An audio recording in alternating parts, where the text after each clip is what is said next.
Hi friends, எல்லோரும் எப்படி இருக்கீங்க? இன்றைக்கி நம்ம கேரட் சோறு செய்வது எப்படின்னு பார்க்க போகிறோம். அதுக்கு தேவையான பொருட்கள் பச்சை மிளகா, கேரட்டு, வெங்காயம், அதுக்கப்புறம் கருவேப்பிலை, அப்புறம் இஞ்சி, வெள்ளைப்பூடு, இதெல்லாம் நம்ம கேரட் சோறுக்கு தேவையான பொருட்கள். இது மட்டும் இருந்தாலே போதும், நம்ம ஈஸியாக கேரட் சோறு செஞ்சிடலாம்.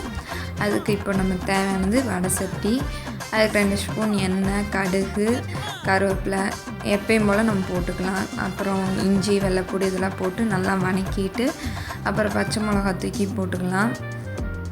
நல்லா வதக்கி விடணும். வதக்கி விட்டதுக்கப்புறம் வெங்காயம் போட்டுக்கலாம். வெங்காயம் போட்டதுக்கப்புறம் நல்லா வெங்காயம் நல்லா வதங்கணும். அந்த நிறம் மாறுற வரைக்கும் வதங்கினதுக்கப்புறம் கேரட்டை போட்டுட்டு அதையும் நல்லா நம்ம வதக்கி விட்டுருக்கணும். அதுக்கப்புறம் நம்ம மஞ்சத்தூள் கொஞ்சம் ஆட் பண்ணிக்கலாம். அதுக்கப்புறம் உப்பு தேவையான அளவு போட்டுக்கலாம்.